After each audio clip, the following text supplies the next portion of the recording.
Hello, and welcome to the Fantasy Rewind podcast. I am co-host Dylan Stoll, and I'm joined as always by my friend Michael Whifford. Hello. And today actually marks a very special occasion because we are recording our first ever in-person podcast here. We're in the same room, recording on the same mic. It's quite an experience. So we'll have to see how this one goes, but I'm down visiting Mike in North Carolina, so it should be a good time for both of us. All right, so today what we're going to talk about is the Rings of Power. We're going to talk about the San Diego Comic-Con trailer that came out, as well as the other teaser trailer that had come out as well. So we just got finished watching those. We're going to dive into that. But before we do, quick reminder, if you want to get at us on the social media, we're on Twitter at Fantasy Rewind and on Instagram at Fantasy Rewind Pod. You could also get to us on our email, which is fantasyrewindpod@gmail.com. We'd love to hear from you guys, whatever you want to hear covered next. We're going to be having a busy month in August coming up, but we still love hearing ideas and talking fantasy with everybody. Oh yeah, so much stuff coming in August. We got The Sandman coming out very soon. Then we've got Rings of Power. We've got, that's in House September, we got House of the Dragon. And I just heard about something else coming in August as well, so I don't remember what it was, but there's a lot. It's going to be a fantasy-filled couple of months, and I'm here for it. A fantasy feast. Fantasy feast, yes. All right, so jumping right into the content here with the thoughts on the Rings of Power trailers that we got. Mike, what was your initial impression of the trailers? How do they compare to what we've saw of the show so far? Just go ahead, hit us with your general thoughts. All right, so a lot of things started clicking into place for me, especially as I watched the Comic-Con trailer. In terms of why certain orcs were dressed the way they were dressed, and a lot of things started clicking into place for me. I thought the music looked great. I thought visually everything looked fantastic. So the music looked great, huh? Sorry, yeah. It sounded really good. It really sounded epic. It sounded like they were really trying to hit the whole Lord of the Rings epic feel. And I think they hit the nail on the head with the trailer, at least. No, I'm right there with you. My excitement level before I watched those last two trailers was at a mellow, dull roar to at best. Yeah. I had a lot of reservations about it, and to be frank, there are still some reservations there. But watching those two trailers, the San Diego Comic-Con trailer and the teaser trailer before then, they both did a lot of good, in my opinion, for the show. They made it sound like Lord of the Rings. They made it look like Lord of the Rings. And now we just have to see if it's actually written like Lord of the Rings and actually follows the storylines that we know and love for that. And that's the part that worries me the most. Yeah, so let's just dive in. So some things that really jumped out to me, and you briefly mentioned his nickname, I guess, or their nickname, is the Meteor Man or Woman. Don't really know. The person who was shot above Middle-earth in a ball of fire and landed and incinerated some people around them. Don't really know, but I kind of got some interesting vibes there. So as you noticed with that character, they were garbed all in white. Did you notice any other characters that were also garbed in white? Yeah, there were the priestesses of Sauron that were all in white there. Yeah. And so I don't remember seeing the meteor person dressed in white. I just saw him naked. I'm just making a connection because the meteor person obviously was all disintegrated type and sort of rebuilt themselves. Okay. And then at the end of the Comic-Con trailer, we noticed how that same person who was draped in white blew their hand and it sort of turned into smoke and the fire of the leaf and everything that led to the reveal of the Balrog. Yeah. Okay. I did see that. On the Balrog too later. But so that makes me think that the meteor person is the head of the Church of Sauron or whatever you want to call it. Okay, so you think the meteor person is Sauron? No. Okay. Kind of a religious leader for Sauron. Okay. And maybe they were cast out of somewhere because they wanted, or they followed Sauron.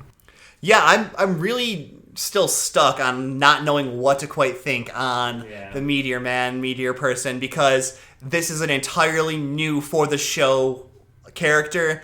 However, like, going off of some of the things that, like, you did enjoy as well, what were some of your favorite parts of the trailers that you saw? Well, I like that we got to see all of the different races. So we got man, we got the elves, we've gotten, the dwarves. It seems in the Harfoots, the Harfoots.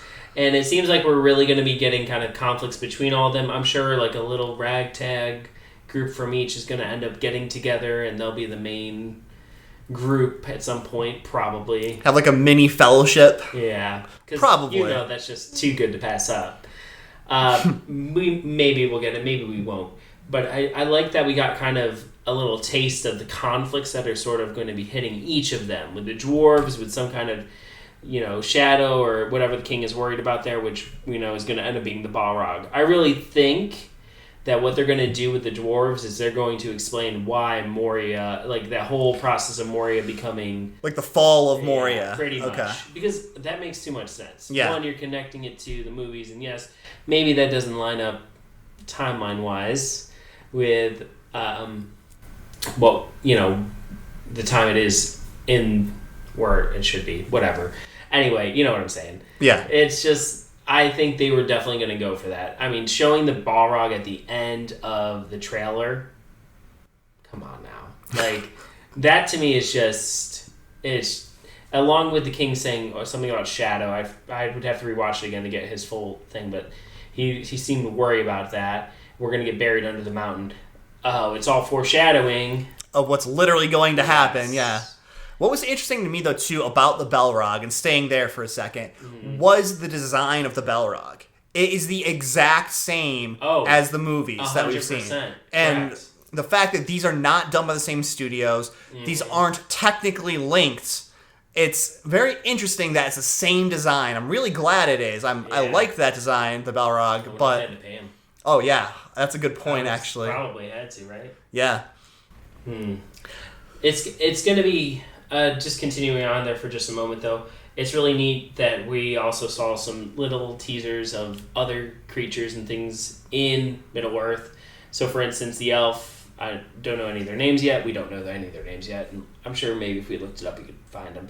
But he got dragged into the wall by these hands, and they didn't look like orc hands. No, they did not. So I think we're going to get some other creatures and other inhabitants of Middle-earth, which is great because there was even a line in there saying, like, you don't know the truth about Middle-earth or whatever. So I think we're going to get some really neat extra lore, and hopefully it stays true to the source material and it's not just added in. But it might be cool to see a lot of other races or creatures that inhabit Middle-earth. Yeah, no, I thought that some of the stuff that were big takeaways for me from the show trailers that we saw so far, there was just like showing the time period that we're in is going to be like after some big war, after some big conflict took place here. I'm almost wondering if it's going to be them, like by them I mean like the elves and stuff, taking on Morgoth and like defeating him, who is like the Dark Lord before Sauron. Yeah. And then so Sauron will be like a known person, but not like the big bad that he is during Lord of the Rings there. Yeah. And like this will be like chronicling his rise to power. And so like one of the things that I saw that was very interesting to me was from the official page on Facebook of Rings of Power. So they posted a picture of the figure robed in white that said like this is Sauron or whatever, or like said something about like this is who so and so playing Sauron. Then not a couple minutes later, they posted something completely like posted another post with that same photo and said this is not Sauron.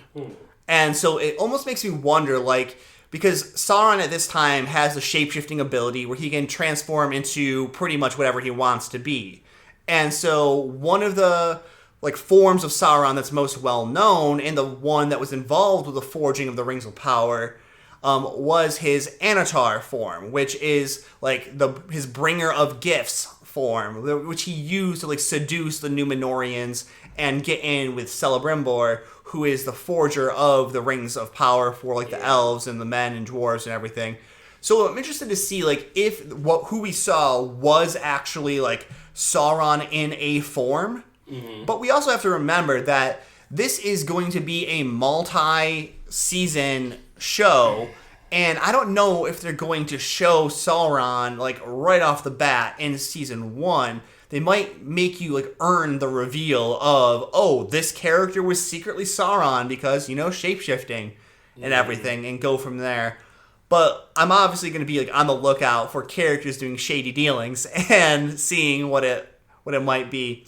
What I'm wondering if they might do, or what they might do, is like if they have like a random surprise character end up being Sauron at the end, like some character you wouldn't expect to like kind of twist it and everything. It's interesting that you say that, because in the trailer there, in one of the trailers, we saw, like you had brought up to me before, the boy with the old man kind of grabbed him and was like, "Have you heard of him? Have you heard of Sauron?"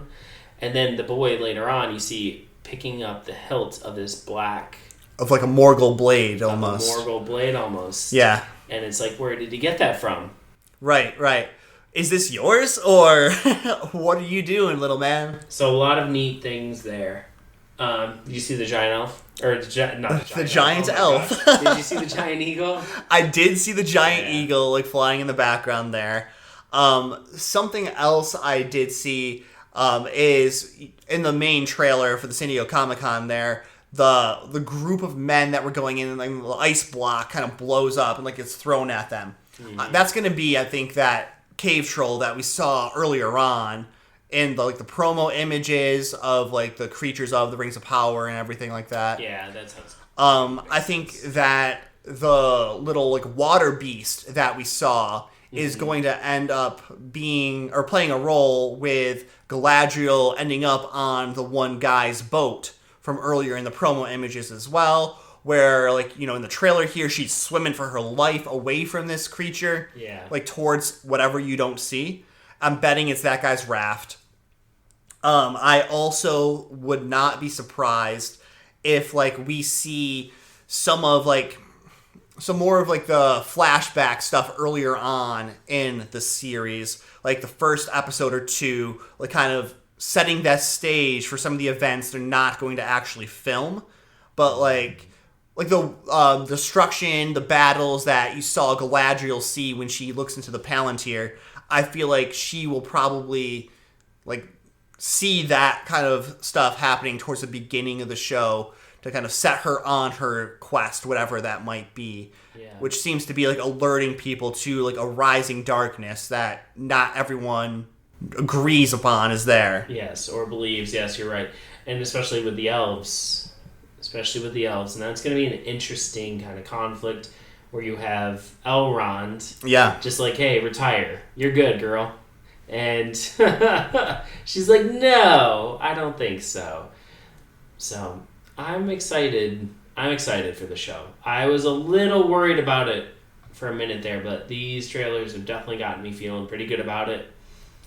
And let's just hope that, like you said at the beginning, we don't completely change lore to do whatever we want to do, but we try to really stay true to the source material as much as possible in what they have, and they craft a really good story to go along with these beautiful visuals and epic music. Right, that's what I'm hoping for, is I'm hoping that the storytelling lives up to the budget that they spent on audio and visual effects for this show. And these two trailers definitely have gotten me a lot more excited about the series, and that's always a good thing. So, before we get out of here, Mike, was there anything else you wanted to talk about, or are you good?